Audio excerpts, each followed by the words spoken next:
تیرے ہاتھ میں ہو قرآن اور تو دنیا میں رہے پریشان، تیرے ہاتھ میں ہو قرآن اور تو دنیا میں رہے غلام، غلامی نفس کی ہو، شیطان کی ہو یا کسی انسان کی ہو، نہ نہ نہ، ہمیں کہتا ہے یہ قرآن، اور میرے ماننے والے مسلمان، اقرا وربک الاکرم، تو پڑھ قرآن، تیرا رب کرے گا تیرا اکرام، تیرا رب تجھے عزت و وقار دے گا، تیرے ظاہر و باطن کو نکھار دے گا۔ تو قرآن مجید عزتیں دینے والا ایک مقناطیس ہے جو اللہ نے ہمارے پاس بھیج دیا ہے۔ اس کو صرف طاقتوں کی زینت بنا کے نہ رکھیے، اس کو اپنے دل میں جگہ دیجیے، اس سے محبت کیجیے، اس کی تلاوت کیجیے، پھر دیکھیے اس کی برکت سے اللہ تعالیٰ آپ کی زندگی میں کیسے برکتیں عطا فرماتے ہیں۔ الحمدللہ وکفا وسلام علی عبادہ الذین اصطفی، اما بعد۔ اعوذ باللہ من الشیطان الرجیم، بسم اللہ الرحمن الرحیم۔ انا عرضنا الامانۃ علی السماوات والارض والجبال فابین ان یحملنها واشفقن منها وحملها الانسان انہ کان ظلوما جہولا۔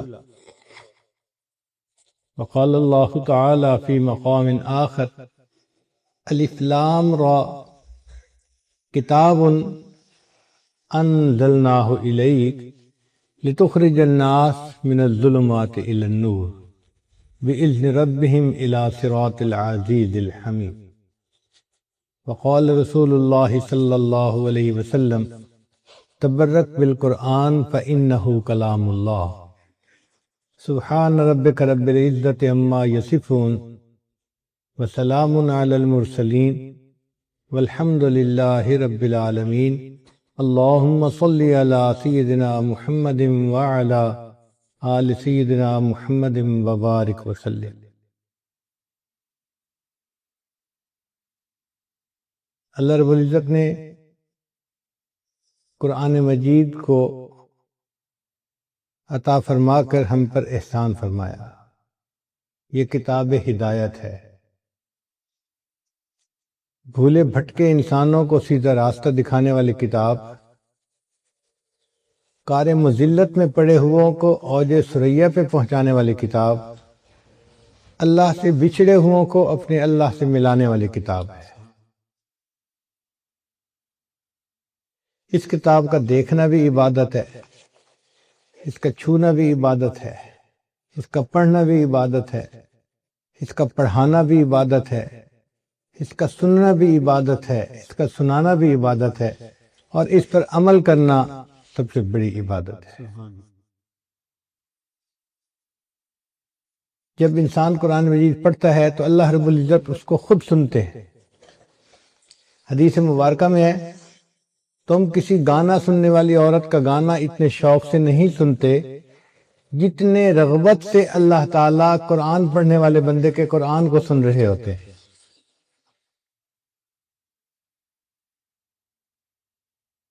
فرشتوں کو اللہ تعالیٰ نے قرآن مجید سننے کی صلاحیت دی، پڑھنے کی صلاحیت نہیں دی۔ فرشتوں میں سے صرف حضرت جبرائیل علیہ السلام کو اللہ تعالیٰ نے پڑھنے کا استثناء عطا فرمایا، اور انہوں نے نبی علیہ السلام کے ساتھ قرآن مجید کا دورہ فرمایا۔ باقی فرشتے نہیں پڑھ سکتے۔ اب جو کام انسان خود نہ کر سکتا ہو، کوئی دوسرا کر رہا ہو تو تعجب سے انسان دیکھتا ہے۔ جب کوئی قرآن پڑھتا ہے تو فرشتے وہاں بھاگے آتے ہیں، اکٹھے ہو جاتے ہیں، ایک دوسرا تیسرا چوتھا۔ آپ یوں سمجھیں کہ فرض کرو یہاں قاری عبدالباسط عبدالصمد قرآن مجید پڑھ رہے ہیں، اب جو لوگ بھی سنیں گے نا وہ سب اکٹھے ہونے شروع ہو جائیں گے اور ایک بڑا مجمع لگ جائے گا۔ بالکل اسی طرح جب کوئی بھی قرآن مجید پڑھتا ہے، مرد ہو یا عورت ہو، تو فرشتے اکٹھے ہونے شروع ہو جاتے ہیں، حتیٰ کہ فرشتوں کا اس بندے کے سر سے لے کے آسمان تک ایک مجمع لگ جاتا ہے، اور وہ فرشتے اس بندے سے محبت کرتے ہیں۔ حدیث مبارکہ میں ہے: کہ ان کو اس کا پڑھنا اتنا اچھا لگتا ہے کہ فرشتہ اس قاری کے لبوں پر آ کر اپنے لب رگا دیتا ہے، یعنی اس کے لبوں کو بوسہ دیتا ہے۔ قرآن مجید کا پڑھنا ان فرشتوں کے نزدیک اتنا اعلیٰ عمل ہے، اور اللہ تعالیٰ اس بندے کے قرآن مجید کا جواب بھی دیتے ہیں۔ چنانچہ بندہ پڑھتا ہے الحمدللہ رب العالمین، اللہ رب العزت خود جواب دیتے ہیں اس کو، حمدنی عبدی، میرے بندے نے میری حمد بیان فرمائی۔ پھر وہ اگلی آیت پڑھتا ہے، اللہ تعالیٰ اس کا بھی جواب دیتے ہیں۔ ایک ایک آیت قاری پڑھتا جاتا ہے اور اللہ تعالیٰ اس کا جواب دیتے جاتے ہیں، اور یوں قرآن مجید کی تلاوت مکمل ہوتی ہے۔ آپ غور کیجئے وہ کیسی کیفیت ہوگی کہ جس میں بندہ پڑھ رہا ہے اور اللہ رب العزت جواب دے رہے ہیں۔ اس لیے قرآن مجید کا پڑھنا ایک بہت ہی عظیم عمل ہے۔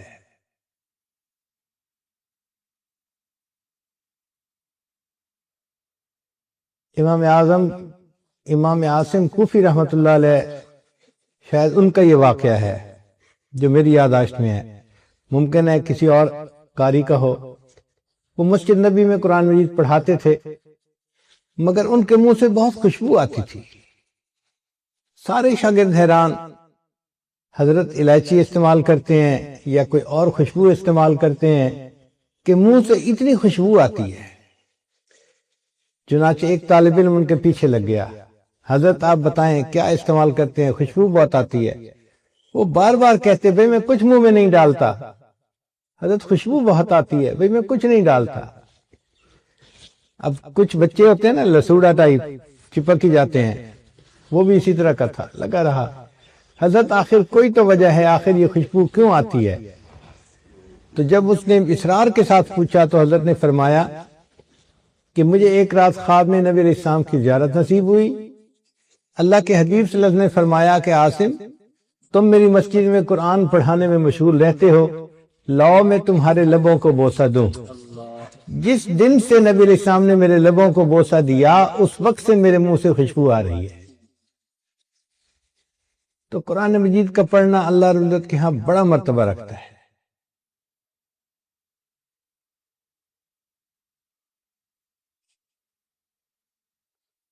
انسان قرآن مجید کو پڑھے تو محبت کے ساتھ، شوق کے ساتھ۔ ایک بات ذہن میں رکھیے کہ قرآن مجید کی محبت جس دل میں موجود ہوگی وہ بندہ ہمیشہ ہدایت پر رہے گا، وہ کبھی گمراہ نہیں ہو سکتا۔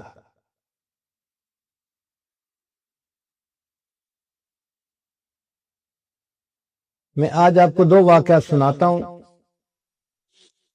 ایک نوجوان لڑکے کے اور ایک نوجوان لڑکی کا واقعہ۔ امریکہ میں ایک نوجوان انجینئر تھا اور بڑی ٹھاٹھ کی زندگی گزار رہا تھا۔ کسی انگریز لڑکی کے ساتھ اس کا تعلق بن گیا۔ اب وہ لڑکی اتنی حور پری قسم کی چیز تھی کہ لڑکا چاہتا تھا کہ بس کچھ بھی ہو میری اس سے شادی ہو جائے۔ لڑکی نے کہا کہ میرے والدین عیسائی ہیں، مجھے ان سے بات کرنی پڑے گی۔ جب اس نے اپنے والدین سے بات کی کہ یہ لڑکا شادی کا خواہش مند ہے تو ماں باپ نے کہا کہ ہاں ہم کچھ شرائط پر شادی کرنے کے لیے تیار ہیں۔ پہلی شرط یہ کہ یہ لڑکا اپنے ماں باپ کو چھوڑ دے، مسلمان دوستوں کو چھوڑ دے اور ہمارے معاشرے میں آ کر ہمارے ساتھ رہے، جو کچھ ہم کھائیں پیئیں یہ بھی کھائے پیئے، اور ہفتے میں ایک دن ہمارے ساتھ عبادت خانے میں جائے، گرجا میں جائے۔ اگر یہ ان تمام شرائط کو منظور کرتا ہے تو ہم شادی کے لیے تیار ہیں۔ وہ لڑکا اس لڑکی کے محبت میں اتنا اندھا ہو گیا تھا کہ اس نے تمام شرائط مان لی، اپنا گھر چھوڑ دیا، اپنے دوست چھوڑ دیے، کافروں کے محلے میں جا کے اس نے گھر لے لیا اور اس لڑکی کے ساتھ اس نے شادی کر لی۔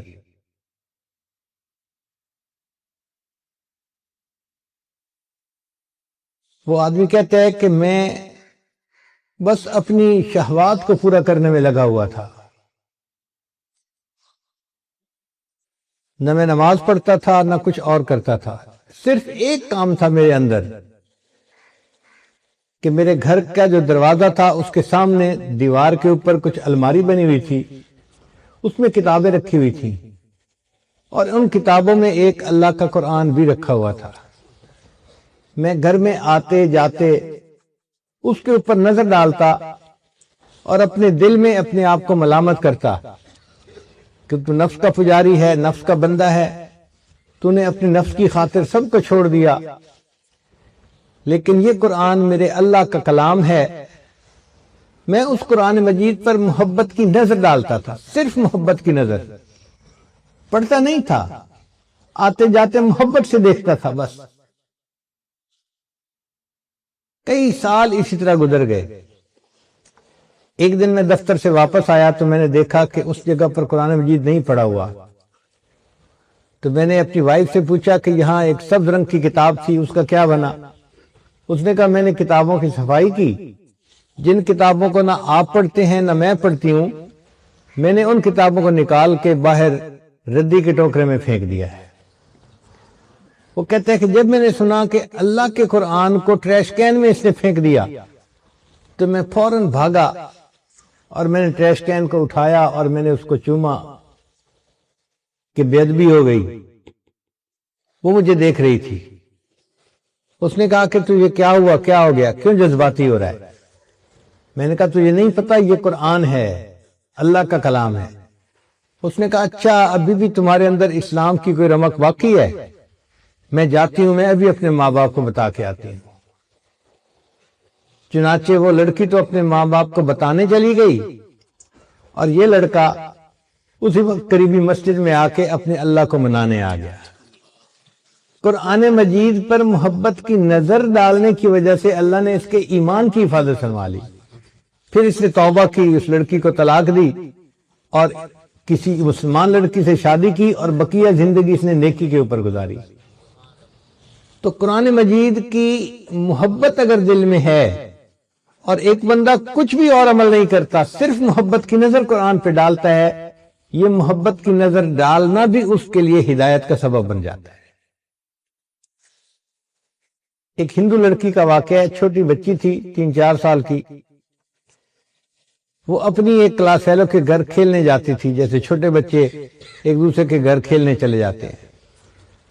جس بچی کے گھر کھیلنے جاتی تھی وہ مسلمان تھی، اور اس کی والدہ اپنے گھر میں بچیوں کو قرآن پڑھاتی تھی۔ چنانچہ اس کی کلاس فیلو لڑکی کچھ دیر کھیلتی اور پھر اس کی والدہ اس کو قرآن پاک پڑھنے کے لیے بلا لیتی۔ اس کا دل چاہتا کہ میں ابھی گھر نہ جاؤں، تو یہ اس کے ساتھ قرآن پاک پڑھنے بیٹھ جاتی۔ ہندو لڑکی ہے، ہندو گھرانے کی۔ اس نے ابتدائی قاعدہ بھی پڑھ لیا، پھر باقاعدہ قرآن مجید اپنی کلاس فیلو کے ساتھ پڑھنا شروع کر دیا۔ ماں باپ کو کچھ خبر نہیں۔ جب مسلمان لڑکی نے ناظرہ قرآن پاک پڑھنا مکمل کیا تو اس نے بھی مکمل پڑھ لیا۔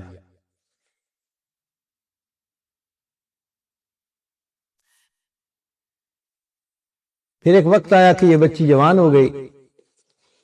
ماں باپ نے اس لڑکی کی شادی ہندوؤں میں ایک ایسے نوجوان سے کی جو بہت متشدد ہندو تھا، بہت متشدد تھا، وہ مسلمانوں کا نام سننا ہی پسند نہیں کرتا تھا۔ اب جب لڑکی کی شادی ہونے لگی تو وہ اپنی دوست کی والدہ کو آ کر بتانے لگی کہ میں نے آپ سے قرآن مجید تو پڑھنا سیکھ لیا اور میں نے اپنے دل میں کلمہ بھی پڑھ لیا ہے، ماں باپ کو نہیں بتا سکتی، اگر بتاؤں گی تو بس اسی وقت مجھے وہ قتل کر دیں گے، اور اب میری جس سے شادی ہو رہی ہے وہ بھی ہندو ہے اور متشدد ہے، میں کیا کروں؟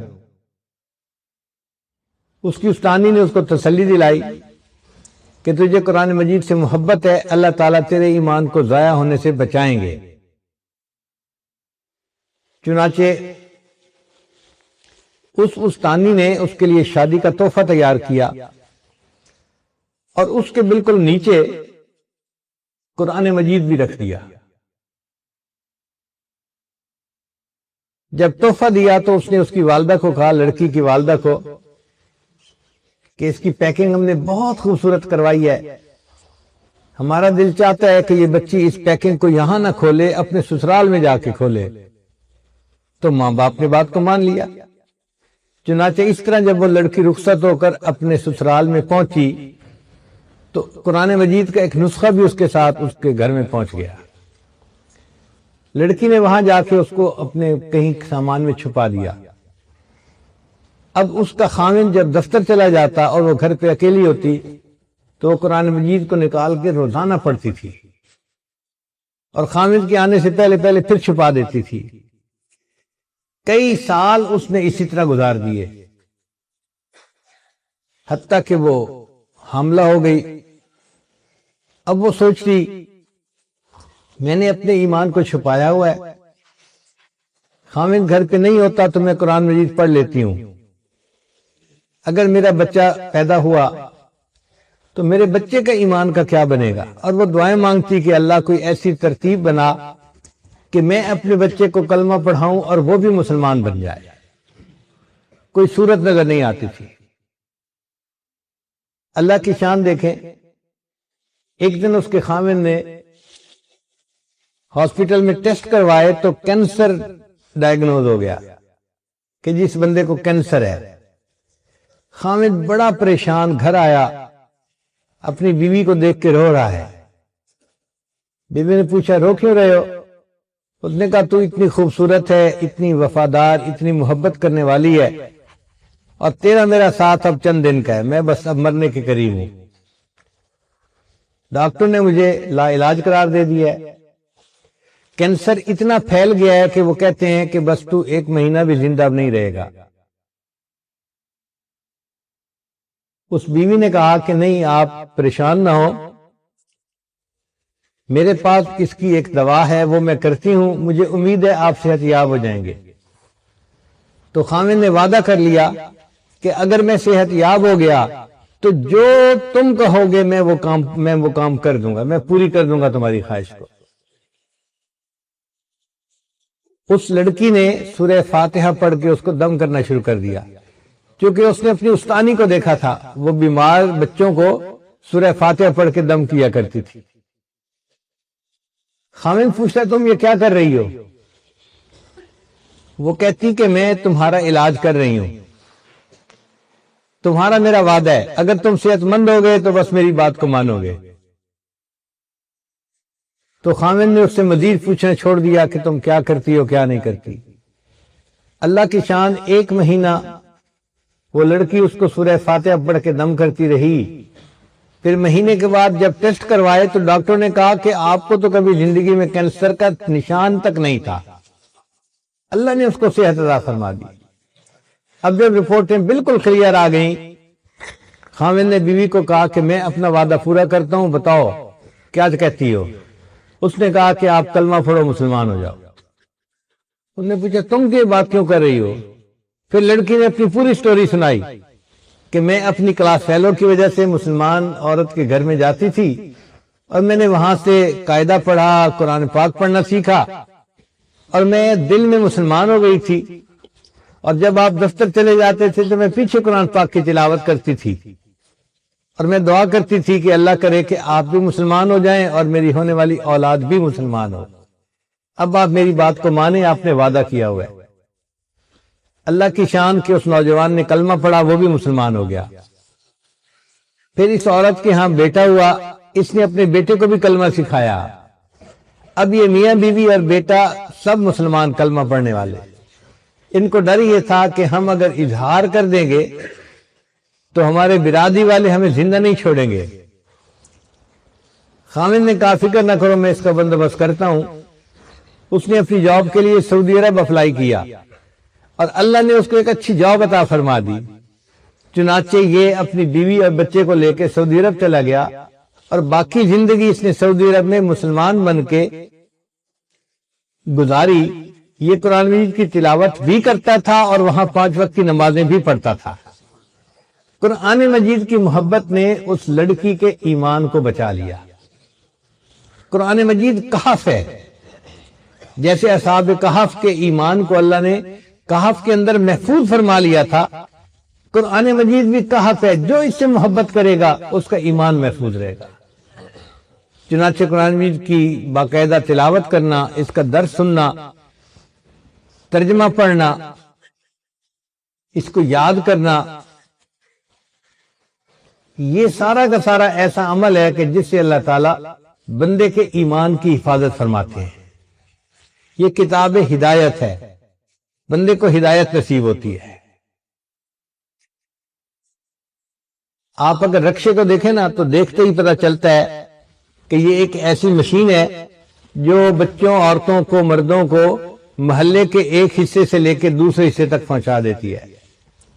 بس کو دیکھیں تو فوراً خیال آتا ہے یہ مسافروں کو ایک شہر سے لے کے دوسرے شہر تک پہنچا دیتی ہے۔ اگر آپ ٹرک کو دیکھیں تو خیال آتا ہے کہ یہ سامان ایک شہر سے دوسرے شہر پہنچاتا ہے۔ کرین کو دیکھیں تو فوراً ذہن میں خیال آتا ہے کہ یہ وہ مشین ہے جو بوجھ کو نیچے سے اٹھا کر اوپر رکھ دیتی ہے۔ قرآن مجید کو دیکھیں، فوراً دل میں یہ خیال آئے کہ یہ وہ کتاب ہے جو گرے ہوئے انسان کو اٹھا کر عرش کی بلندیوں تک پہنچا دیتی ہے۔ ان اللہ یرفع بہذا الکتاب اقواما، اللہ تعالیٰ اس کتاب کے ذریعے سے قوموں کو عزتیں عطا فرما دیتے ہیں، قوموں کو بلندی عطا فرما دیتے ہیں۔ جو بندہ جتنی ذلت کی زندگی گزار رہا ہو، قرآن مجید سے محبت کرے اور اس کو پڑھنا شروع کرے اور پھر دیکھے اللہ تعالیٰ کس طرح اس کو عزتوں کا تاج عطا فرماتے ہیں۔ یہ عزتیں دینے کے لیے آیا ہے، گرے ہوئے انسانوں کو اٹھانے کے لیے آیا ہے۔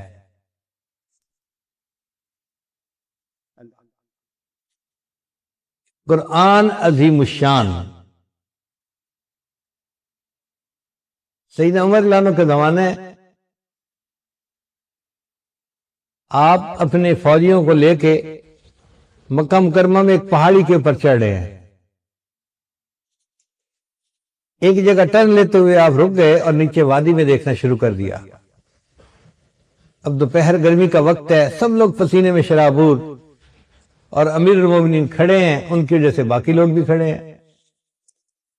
کسی نے پوچھا امیر المومنین خیریت تو ہے؟ آپ کی وجہ سے اتنے لوگ دھوپ میں کھڑے ہیں۔ تو عمر رضی اللہ عنہ نے فرمایا کہ ہاں، یہ وہ جگہ ہے جہاں میں اپنے کفر کی حالت میں اونٹوں کو چرانے کے لیے آتا تھا، اور مجھے اونٹ چرانے نہیں آتے تھے تو میرا والد خطاب مجھے ڈانٹتا تھا، مارتا تھا، عمر تو بھی کیا زندگی گزارے گا، تجھے تو اونٹ چرانے بھی نہیں آتے۔ ایک وہ زمانہ تھا کہ عمر کو اونٹ چرانے نہیں آتے تھے، اور آج اسلام اور قرآن کی برکت سے اللہ نے عمر کو امیر المومنین بنا دیا ہے۔ یہ یوں اٹھاتی ہے کتاب کہ جس کو جانور چرانے نہیں آتے اس کو امیر المومنین بنا دیتی ہے، عزتیں عطا کرنے والی کتاب، اور یہ دلوں میں اپنا راستہ خود بنا لیتی ہے۔ آپ بتائیے، دریاؤں کے راستے کبھی کسی نے بنائے؟ دریا اپنے راستے خود بنا لیا کرتے ہیں۔ یہ قرآن مجید رحمت کا وہ دریا ہے جو سینوں میں اپنے راستے خود بنا لیا کرتا ہے۔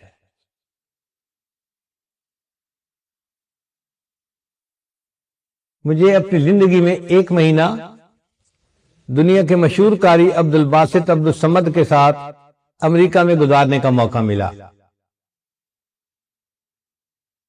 ہمارا ان کے بارے میں تصور یہ تھا کہ بس ایک عام سے آدمی ہے اور آواز اچھی ہے، قرآن پڑھتے ہیں، لیکن ایک مہینہ ساتھ رہنے کے بعد میں نے دیکھا کہ وہ شخص عاشق قرآن تھا۔ داڑھی کا نہ رکھنا یہ ان کا ایک علمی معاملہ ہے۔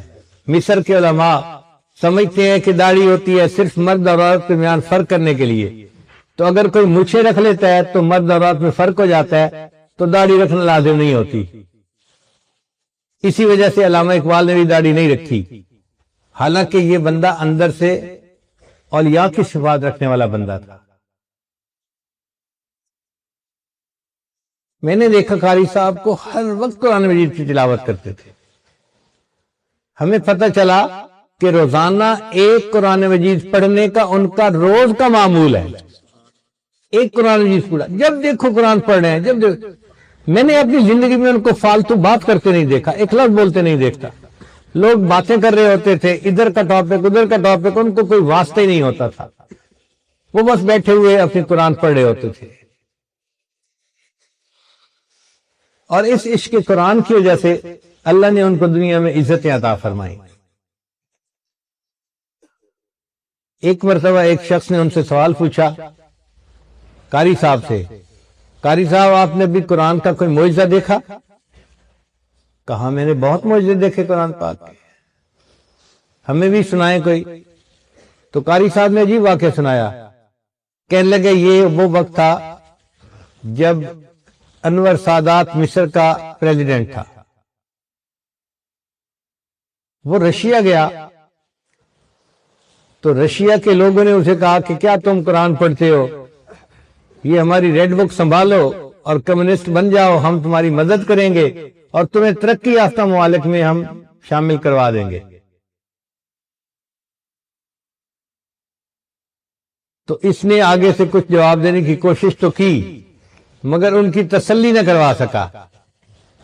تو دل میں کسک رہ گئی کہ میں نے بات کا جواب ٹھیک نہیں دے سکا. کوئی 1-2 مہینے کے بعد دوبارہ اس نے رشیا جانا تھا. قاری صاحب کہتے ہیں مجھے صدر صاحب کا پیغام ملا کہ آپ نے میرے ساتھ رشیا جانا ہے. میں سوچ میں پڑ گیا، قاری عبد الباسط کی ضرورت پڑے تو سعودی عرب میں، پاکستان میں، مسلمان ممالک میں جہاں اس قرآن کے ماننے والے ملتے ہیں. رشیا تو دہریوں کا ملک ہے، کمیونسٹوں کا ملک ہے، وہاں قرآن مجید سننے والا کون ہوگا؟ خیر میں تیاری کر کے ساتھ چلا گیا. وہاں جا کے صدر صاحب نے ان سے میٹنگ کی. جب میٹنگ کے بعد آپس میں گفتگو اپنی پرسنل شروع ہوئی تو صدر صاحب نے کہا کہ یہ میرے ساتھی ہیں، یہ کچھ پڑھیں گے. ان کو سمجھ نہ آئی کہ کیا پڑھیں گے. انہوں نے کہا اچھا جو کر رہے ہیں کریں. مصر صاحب قاری صاحب کہتے ہیں کہ مجھے اشارہ ہوا کہ جی آپ ان کو قرآن سنائیں. ان دہریوں کے سامنے میں نے قرآن پڑھنا شروع کیا. طٰہٰ ما انزلنا علیک القرآن لتشقیٰ الا تذکرۃ لمن یخشیٰ. قاری صاحب کہتے ہیں میں پڑھتا رہا پورا رکوع جب میں نے پڑھ کے اوپر سر اٹھایا تو میں نے دیکھا کہ 5-6 بندے ایسے تھے ان کمیونسٹوں میں جو آنسوؤں سے رو رہے تھے. تو صدر صاحب نے ان سے پوچھا کہ بھئی تم رو کیوں رہے ہو؟ وہ کہنے لگے کہ ہمیں نہیں پتا یہ بندے نے کیا کیا ہے، ہم اس کو نہیں سمجھتے، لیکن اس کے پڑھنے میں تاثیر ایسی تھی کہ ہمارے دلوں پہ اثر ہوا ہے اور ہمارے اوپر حقت طاری ہو گئی ہے. قاری صاحب کہتے ہیں میں نے اپنی آنکھوں سے قرآن کا معجزہ دیکھا کہ جو لوگ قرآن کو مانتے نہیں، خدا کو نہیں مانتے، قرآن ان کے سامنے پڑھا جاتا ہے، قرآن ان کے دلوں کو بھی گدگدا دیتا ہے. یہ رحمتوں کا وہ دریا ہے جو سینوں تک اپنے راستے خود بنا لیا کرتا ہے. تو قرآن مجید کتاب ہدایت ہے، جو اس سے محبت کرے گا اس کا ایمان محفوظ رہے گا. اور آج اس دجالی فتنے کے دور میں قرآن مجید کی محبت انتہائی ضروری ہے.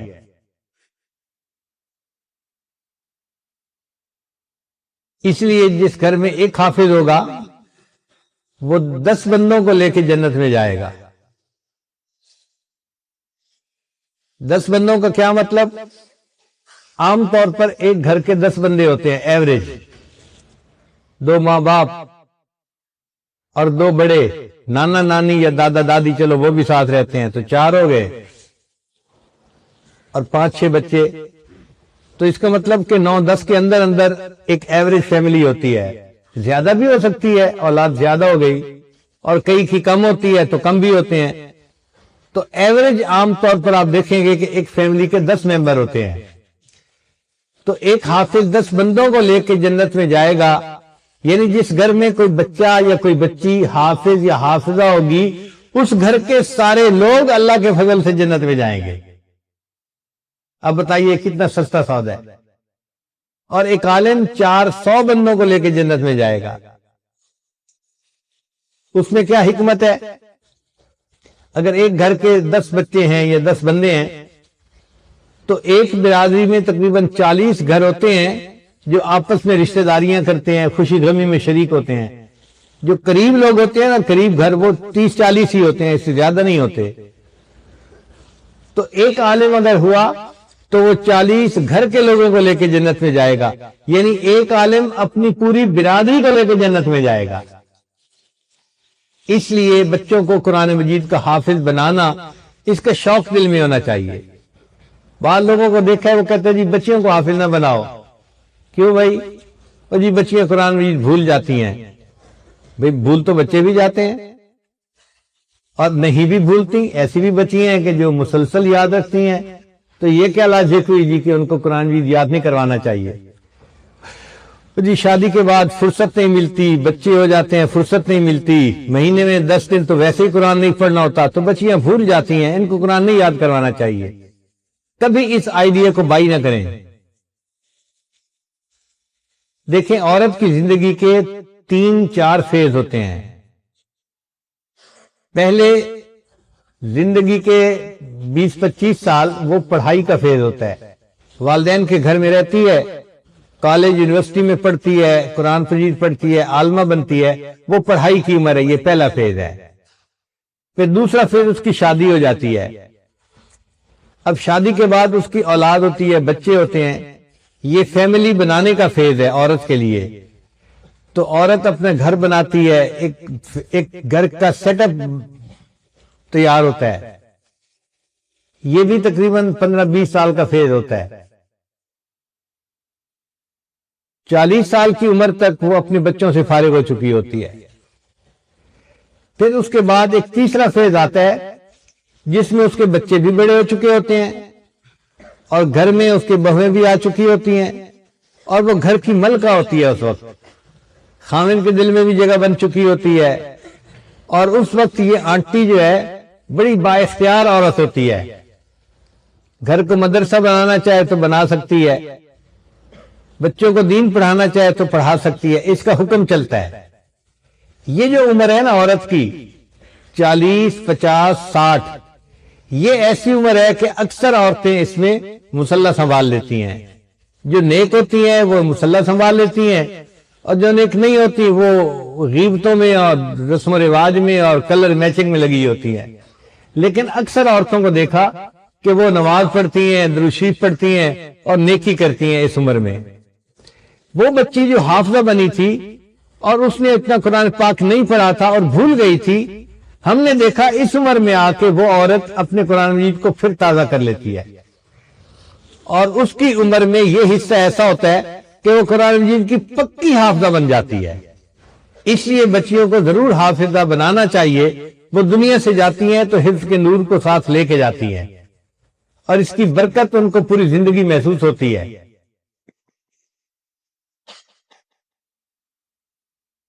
قرآن مجید کے متعلق یہ ذہن میں رکھیے کہ جس بندے نے نیت کر لی کہ میں نے قرآن مجید یاد کرنا ہے، اگر اس نے تھوڑا سا یاد کیا، 1 صفحہ یاد کیا، 2 صفحے یاد کیے اور وہ فوت ہو گیا، حدیث پاک میں آتا ہے اللہ تعالیٰ قبر میں ایک فرشتے کو متعین فرماتے ہیں جو اسے قرآن مجید یاد کرواتا ہے.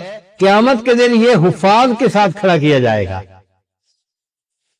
تو قرآن مجید کی حفظ کی نیت کر لینا ہی بہت اعلیٰ عمل ہے. ہمارے برادری کے ایک نوجوان تھے، سنارے تھے، زیور بناتے تھے. ان کو قرآن مجید سیکھنے کا شوق ہوا. وہ 1 آیت روزانہ یاد کرتے تھے اور پھر سارا دن اسی آیت کو صبح سے لے کے شام تک پڑھتے رہتے تھے. اللہ کی شان دیکھیے، 1 آیت یاد کرتے کرتے انہوں نے قرآن مجید پورا یاد کیا اور پھر زندگی کے 25-30 سال انہوں نے مصلح سنایا. تو دل میں محبت ہو اور انسان کوشش کرے تو آسان ہوتا ہے. قرآن مجید کے ساتھ جڑنے سے اس بندے کو عزتیں ملتی ہیں، اس کی زندگی میں برکتیں آ جاتی ہیں. نبی اسلام نے فرمایا تبرک بالقرآن فإنہ کلام اللہ. قرآن مجید سے برکت حاصل کرو، یہ اللہ کا کلام ہے.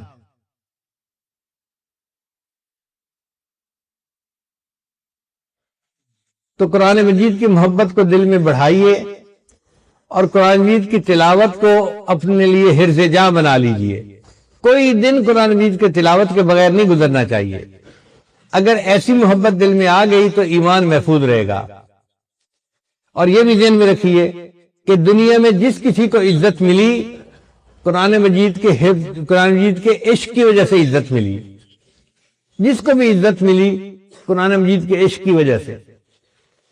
آپ دیکھیے اس امت میں سب سے اعلیٰ مقام کس نے پایا؟ سیدنا صدیق اکبر عنہ نے. اور سیدنا صدیق اکبر عنہ قرآن مجید کے عشق میں صحابہ سے آگے نکل گئے تھے. جب عفق کا واقعہ پیش آیا اور نبی علیہ السلام صدیق اکبر عنہ کے گھر گئے تو صدیق اکبر کیا کر رہے تھے؟ قرآن بیٹھے پڑھ رہے تھے. یہ قرآن کی محبت تھی جس نے ان کو انبیاء کے بعد مخلوق میں سب سے زیادہ افضل مقام عطا فرما دیا. باقی خلفائے راشدین کی زندگیوں میں دیکھیے آپ کو قرآن مجید کا عشق نظر آئے گا ان کی زندگیوں میں. سیدنا عثمان غنی تو خیر بہت بڑے عاشق قرآن تھے. فرمایا کرتے تھے لو طہرت قلوبکم ما شبعتم من کلام ربکم، اگر تمہارے دل پاک صاف ہوتے تو یہ قرآن مجید پڑھنے سے کبھی بھی نہ بھرتے. آج قرآن مجید پڑھنے کو دل کیوں نہیں چاہتا؟ گناہوں کے اثرات دل پہ ہوتے ہیں. اگر یہ اثرات نہ ہوتے تو دل چاہتا قرآن مجید پڑھتے رہیں پڑھتے رہیں پڑھتے رہیں. جس طرح ایک پیاسا بندہ دھوپ سے گھر میں آتا ہے تو اس کو کھانے کے لیے آئس کریم دے دی جائے تو وہ ہر چمچ کو کھاتا ہے اور مزے لے لے کے کھاتا ہے. اسی طرح اللہ والوں کے دل میں قرآن مجید کی ایسی محبت ہوتی ہے وہ اس کی ایک ایک آیت کو پڑھتے ہیں اور ہر آیت کے پڑھنے پر قرآن مجید کے ان کو مزے آ رہے ہوتے ہیں. اس لیے امام اعظم ابو حنیفہ رحمۃ اللہ علیہ رمضان مبارک میں 63 مرتبہ قرآن مجید مکمل پڑھا کرتے تھے. ایک دن میں اور ایک رات میں 60 ہو گئے اور 3 تراویح کے اندر تو 63 قرآن مجید کا معمول تھا. اور امام اعظم کو یہ جو بڑا مرتبہ ملا یہ اسی عشق قرآن کی وجہ سے ملا. امام شافعی رحمۃ اللہ علیہ عاشق قرآن تھے. اپنے بارے میں خود فرماتے ہیں کہ میں مکہ مکرمہ سے مدینہ گیا اور مجھے راستے میں 16 دن لگے اور 16 دن میں میں نے 16 مرتبہ قرآن مجید مکمل پڑھ لیا. ہمیں عجیب لگتا ہے ایک قرآن مجید روز پڑھ لینا، مگر ہمارے مشائخ میں سے بہت سارے ایسے تھے جن کا یہ معمول رہا. اس وقت ہمارے ساتھ جو تعلق رکھنے والے لوگ ہیں ان میں سے 4 خواتین ایسی ہیں جن کا قرآن مجید روز پڑھنے کا معمول ہے. وہ زندگی اس طرح گزار رہی ہیں. فون پہ انہوں نے بتایا کہ جی ہم فجر کا ناشتہ کرنے کے بعد مصلی پہ بیٹھ جاتی ہیں اور قرآن پاک پڑھنے لگ جاتی ہیں اور مغرب سے پہلے قرآن مجید کو پڑھ کے ہم دعا کر لیتی ہیں. ان میں 3 عورتیں تو چلو 40-50 کی عمر میں تھیں، بڑی عمر کی تھیں، لیکن ایک نوجوان لڑکی تھی اس کی عمر صرف 32 سال تھی. وہ بھی ایک قرآن مجید پڑھتی ہے اور آسٹریلیا میں رہتی ہے. اس کے خاوند نے واقعہ سنایا کہ میری بیوی کو کینسر ڈائیگنوز ہوا اور وہ اتنا پھیل چکا تھا کہ ڈاکٹر نے مجھے کہا کہ 1 مہینے کے اندر تمہاری بیوی کی موت ہو جائے گی. اب تم فیصلہ کر لو تم نے اس ملک میں رہنا ہے یا اپنے ملک واپس جانا ہے. کہنے لگے میں نے اپنی بیوی کو بتا دیا کہ بھئی آپ کو کینسر ہے. اس اللہ کی بندی نے قرآن مجید کی تلاوت شروع کر دی، ہر وقت قرآن پڑھتی رہتی. کہنے لگا کہ کینسر کے مریض کو دردیں بھی بہت ہوتی ہیں، کینسر کی وجہ سے بہت مشکل ہوتا ہے اس کا وقت گزارنا. اس اذیت ناک بیماری میں بھی وہ ایک قرآن مجید روز پڑھتی رہتی تھی. ہم نے ان کے ہاں صبح کا ناشتہ کیا تو اس نے کہا جی کہ آج میری بیوی کو 4 سال گزر گئے ہیں اور وہ ایک قرآن مجید روز پڑھ رہی ہے، اس کی زندگی کا معمول بن چکا ہے. 32 سال کی نوجوان لڑکی ہے اور ایک قرآن مجید روز پڑھنے کا معمول ہے اس کا بھی. 5 انگلیاں برابر نہیں ہوتی. ہم اگر نکمے ہیں تو ہر کوئی نکمہ نہیں ہے. لوگ قرآن مجید سے ایسی محبت کرتے ہیں کہ پورا قرآن روز پڑھتے ہیں. تو کتنی عجیب بات ہے کہ ہم ایک پارہ بھی روز نہیں پڑھتے. کتنے لوگ ایسے ہیں جو روز اخبار پڑھتے ہیں. ہم قرآن مجید کو اتنا تو درجہ دینا کہ روزانہ ایک پارہ ضرور پڑھیں۔ ہمارے حضرت فرماتے تھے ایک پارہ نہیں پڑھ سکتے تو چلو آدھا صحیح پڑھیں تو صحیح نا، قرآن مجید کھولیں تو صحیح، اس سے محبت کا اظہار تو کریں۔ تو قرآن مجید کا ادب کرنا، اس کے ساتھ محبت رکھنا، یہ بندے کے لیے عزتوں کا سبب ہے۔ مصر میں جو مشہور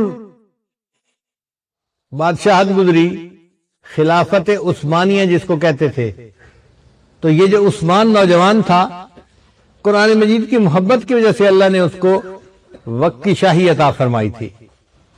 حالانکہ وہ ایک عام نوجوان تھا، اور ایک عام نوجوان اس درجے کو نہیں پہنچ سکتا تھا، مگر قرآن مجید کی محبت نے اس بچے کو وقت کا بادشاہ بنایا، اور پھر اس نے اپنی جتنی زندگی گزاری وہ دین اسلام کے مطابق گزاری، اور دین اسلام کا نفاذ کیا، اور اس کو خلافت عثمانیہ کا دور کہا جاتا ہے۔ تو عشق قرآن کی وجہ سے عزتیں ملی۔ امام اعظم کو اللہ نے عزت دی، امام شافعی کو عزت دی، باقی ائمہ بھی وہ تھے جو عاشق قرآن تھے، عزتیں ملی ان کو۔ قریب کے زمانے میں حضرت حاجی امداد اللہ مہاجر مکی رحمۃ اللہ علیہ کو اللہ نے ایسی قبولیت عطا فرمائی کہ ان کے ذریعے سے یہ فیض دنیا میں بہت زیادہ پھیلا۔ ان کو یہ مرتبہ کیسے ملا؟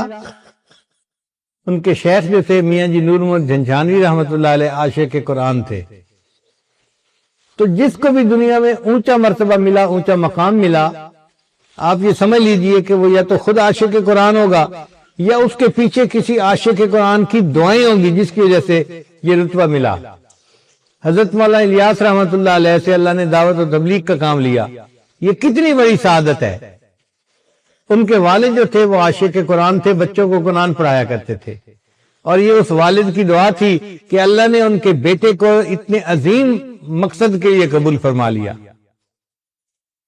سید عطا اللہ شاہ صاحب بخاری رحمۃ اللہ علیہ، آج بھی ان کا نام لیا جاتا ہے۔ اللہ نے ان کو کیوں عزتوں سے نوازا؟ عاشق قرآن تھے، قرآن مجید پڑھتے تھے، بندے کا دل مو لیا کرتے تھے۔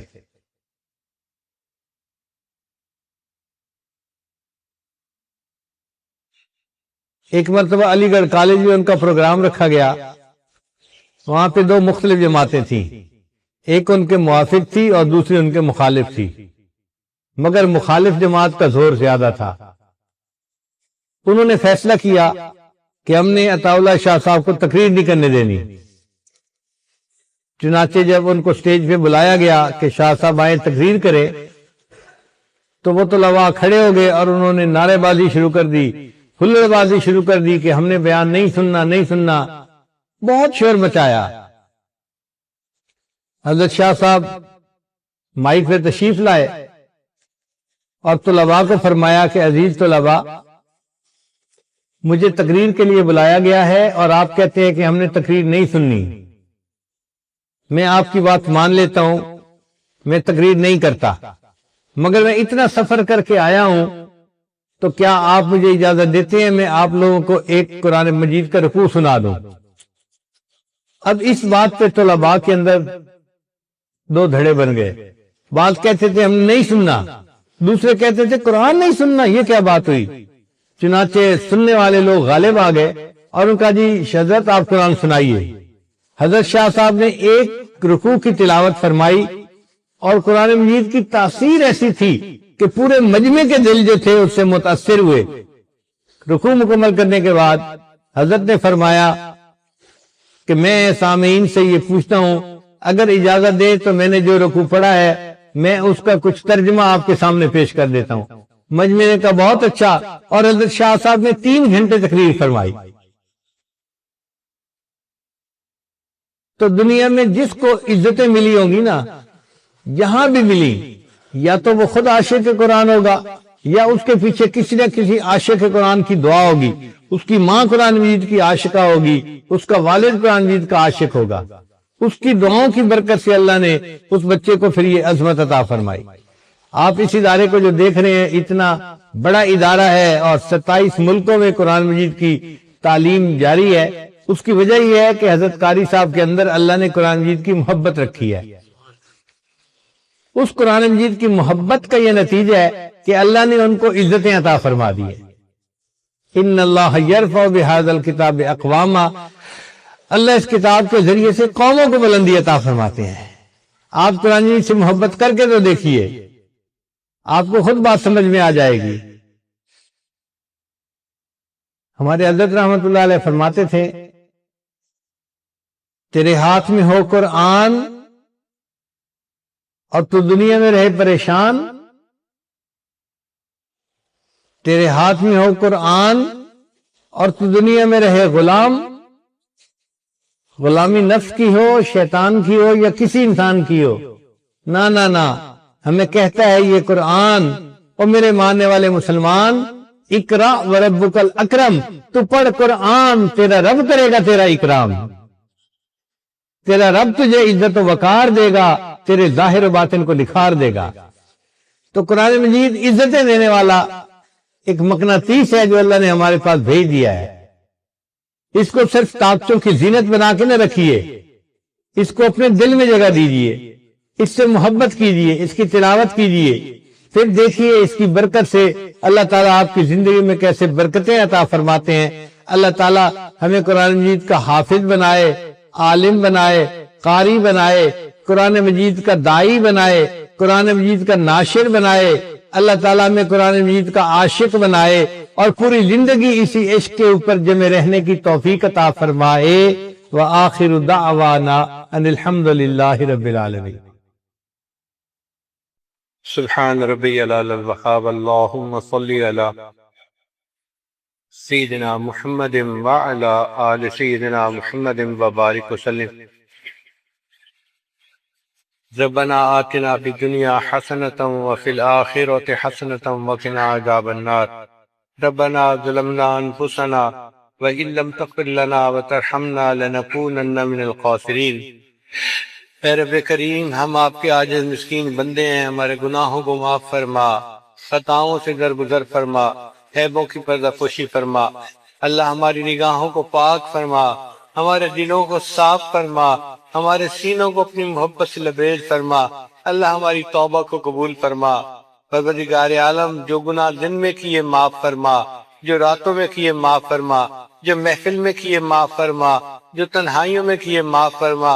اے اللہ، جو گناہ ارادے سے کیے وہ بھی معاف فرما، جو بنا ارادے کے ہوئے وہ بھی معاف فرما۔ اے اللہ، جو گناہ یاد ہیں وہ بھی معاف فرما، جو کر کے بھول گئے وہ گناہ بھی معاف فرما۔ اے اللہ، معصیت کی ذلت سے محفوظ فرما اور ہمیں طاعات کی عزت نصیب فرما۔ پروردگار عالم، ہمیں گناہوں سے بچنے کے لیے اپنا خوف عطا فرما اور نیکی دوڑ دوڑ کر کرنے کے لیے اپنا شوق عطا فرما۔ اے اللہ، ہم پر رحمت کی نظر فرما۔ اے اللہ، آپ کے بندے دور قریب سے، مختلف شہروں، مختلف قبیلوں سے اے اللہ چل کر یہاں آئے ہیں، ایک امید لے کر آئے ہیں کہ آپ کے سامنے دامن پھیلائیں گے اور آپ ہم پر رحمت کی نظر فرمائیں گے۔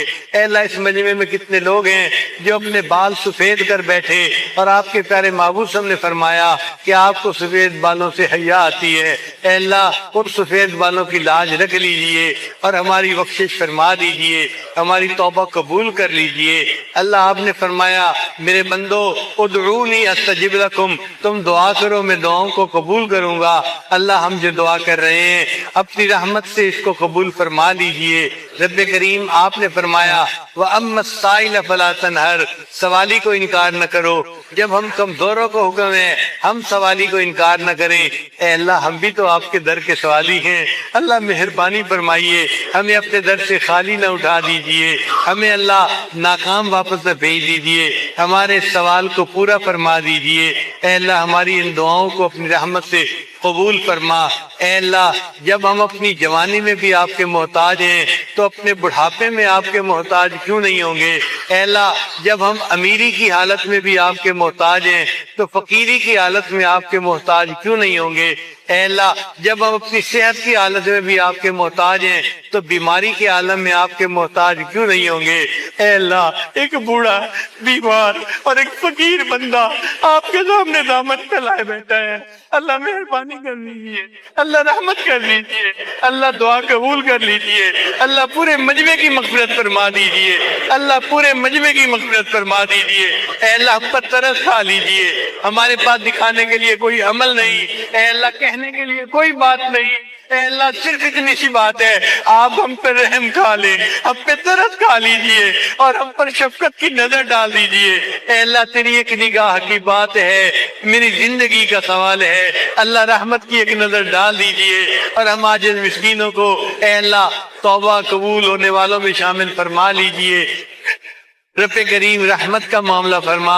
اے اللہ اس مجمع میں چھوٹے چھوٹے بچے بھی ہاتھ اٹھائے بیٹھے ہیں، اے اللہ ہم آپ کو ان کے ہاتھوں کی معصومیت کا واسطہ دیتے ہیں، اے اللہ ان کے معصوم ہاتھوں کو خالی نہ لوٹانا اور ان کی برکت سے اللہ ہماری بھی دعائیں قبول کر لینا، اللہ مہربانی کا معاملہ فرما دینا، رب کریم رحمت کا معاملہ فرما۔ اے اللہ آپ کے پیارے یوسف علیہ السلام کریم تھے، انہوں نے اپنے بھائیوں کو معاف کرتے ہوئے کہہ دیا تھا لا تثریب علیکم اليوم، جاؤ آج تمہارے پر کوئی قصور نہیں، میں نے معاف کر دیا۔ اللہ آپ کے پیارے محبوب صلی اللہ علیہ وسلم بھی کریم تھے، انہوں نے قریش مکہ کو فتح مکہ کے دن یہی الفاظ کہہ دیے تھے لا تثریب علیکم اليوم، اے اللہ آپ سب کریموں سے بڑے کریم ہیں اور آپ کو اپنی شان کریمی پہ بڑا ناز ہے۔ قرآن مجید میں آپ نے جگہ جگہ اس کے تذکرے کیے ہیں، اے اللہ ہم آپ کی شان کریمی سے مانگتے ہیں، آپ بھی آج یہی فرما دیجئے اذهبوا انتم الطلقاء، تم جاؤ آج تمہیں معاف کر دیا گیا۔ اے اللہ لا تثریب علیکم اليوم کہہ دیجئے، اے اللہ گناہ معاف ہو جائیں گے اور ہم ایک نئی ایمانی اسلامی قرآنی زندگی بسر کریں گے۔ اللہ مہربانی کا معاملہ فرما، ہماری ان دعاؤں کو اپنی رحمت سے قبول فرما۔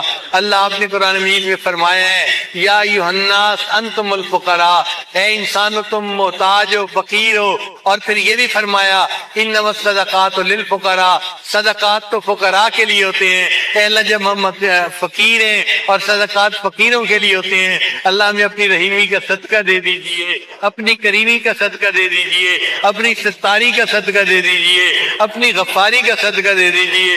اللہ مہربانی کا معاملہ فرمائیے۔ اے اللہ جس طرح ایک عیالدار اپاہج سخی کے دروازے پر جاتا ہے اس امید کے ساتھ کہ یہ دروازہ کھل گیا، میرے بچوں کا فاقہ ختم ہو جائے گا، اے اللہ ہم اس عیال سے زیادہ محتاج ہیں اور آپ اس دنیا کے سخی سے زیادہ بڑے سخی ہیں۔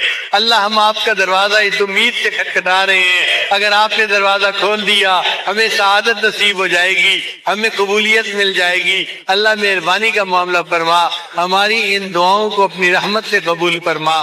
اے اللہ جو مانگا وہ بھی عطا فرما، جو مانگنا چاہیے تو نہیں مانگ سکے اللہ ہمیں وہ بھی عطا فرما۔ اے اللہ ہمیں اپنی محبت عطا کر دیجئے، اے اللہ نماز کی حضوری عطا فرما دیجئے، قرآن مجید پڑھنے کا لطف عطا فرما دیجئے۔ کریم آقا اس دنیا کمینی سے ہمیں منہ موڑنے کی توفیق عطا فرما، اور اے اللہ ہمیں آخرت کی طرف رجحان عطا فرما، اور اے اللہ اپنی محبت اور اپنا شوق عطا فرما۔ پروردگار عالم خداوندہ مقصود من تو ہی و رضائے تو، اے اللہ آپ ہی ہمارا مقصود ہے اور آپ کی رضا ہی ہمارا مطلوب ہے۔ اللہ اپنی رضا عطا فرما دیجئے، ہم پر رحمت فرما دیجئے، مہربانی کی نظر فرما دیجئے۔ اے اللہ آپ نے اپنے دو انبیاء کو فرعون کے پاس بھیجا اور انہیں فرمایا فقولا لہ قولا لینا، کہ فرعون کے ساتھ نرم گفتگو کرنا، نرم رویہ اختیار کرنا۔ اے اللہ وہ فرعون جو انا ربکم الاعلی کا دعویٰ کرتا تھا اس کی طرف آپ انبیاء کو بھیجتے ہیں اور نرم رویے کا حکم فرماتے ہیں۔ اے اللہ یہ جتنے لوگ یہاں مسجد میں ہیں یہ روزانہ سجدے میں سر ڈال کر سبحان ربی الاعلی کی گواہیاں دیتے ہیں۔ اے اللہ آپ ہمارے ساتھ نرمی کا رویہ کر لیجئے، ہمارے گناہوں کو بخش دیجئے، اللہ ہمیں معاف کر دیجئے، اللہ مہربانی فرما دیجئے، ہم پر کرم کی نظر فرما، مہربانی کا معاملہ فرما، ہماری ان دعاؤں کو اپنی رحمت سے قبول فرما۔ اے اللہ دور قریب سے بڑے بڑے علماء بھی تشریف لائے ہیں، مشائخ بھی تشریف لائے ہوئے ہیں، اے اللہ ان کے اٹھے ہاتھوں کی لاج رکھ لیجئے اور ان کی برکت سے اللہ ہم سب گناہگاروں کی دعاؤں کو قبول فرما لیجئے۔ اے اللہ کچھ دوستوں نے دعاؤں کے پیغامات دیے، خط لکھے، فون کیے، میسج کیے، اے اللہ ان سب کی حاجات کو آپ جانتے ہیں، اللہ سب کی حاجات کو پورا کر دیجئے اور اللہ سب کی پریشانیوں کو ختم کر دیجئے۔ اللہ مدارس عربیہ کی حفاظت فرما، دعوت و تبلیغ کے کام کی حفاظت فرما، جہاں اللہ ہوتی ہے ان خانقاہوں کی حفاظت فرما، اقامت دین کی کوششوں کی حفاظت فرما۔ اے اللہ ہمارے اس ملک کی حفاظت فرما، ہمارے اس ملک کو دین کا قلعہ بنا، اور ہمیں یہاں شریعت و سنت کے مطابق اللہ زندگی گزارنے کی توفیق عطا فرما۔ اے اللہ جو اس ملک کا دشمن ہے اس کو ہدایت عطا فرما، اور جن کی قسمت میں ہدایت نہیں اللہ ان کو چن چن کے دفع دور فرما۔ اے اللہ ہماری سرحدات کی حفاظت فرما، افواج پاکستان کی حفاظت فرما۔ اللہ ہمارے حکمرانوں کو وقت کے مناسب اچھے فیصلے کرنے کی توفیق عطا فرما۔ اللہ ہماری ان دعاؤں کو اپنی رحمت سے قبول فرما۔ پروردگار عالم، کوئی بچہ اگر پریشان ہوتا ہے تو ماں باپ کی طرف لوٹتا ہے، اور بندہ پریشان ہوتا ہے تو پروردگار کی طرف لوٹتا ہے۔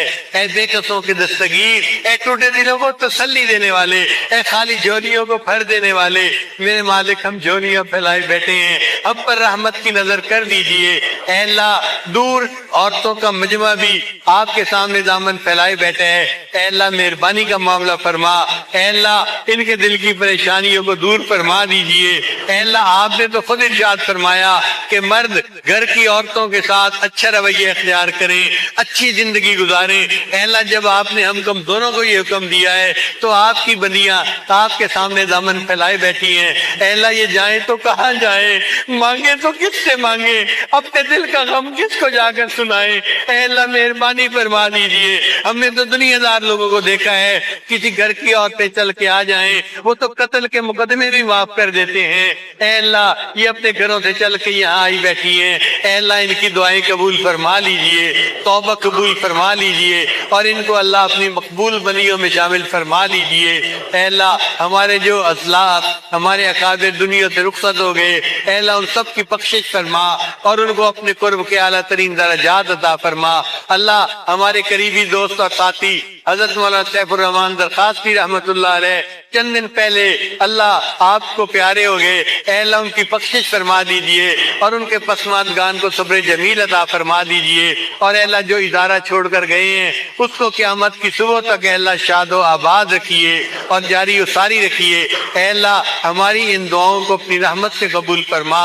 اے اللہ ہمارے ایک دوست فیروز صاحب نے دعاؤں کے لیے کہا ہے، اے اللہ ان کے کام کاروبار میں برکتیں عطا فرما۔ اے اللہ ہمارے ایک دوست حماد صاحب نے دعاؤں کے لیے کہا ہے، اے اللہ ان کے کاروبار میں برکتیں عطا فرما، ان کو ازدواجی زندگی کی خوشیاں نصیب فرما۔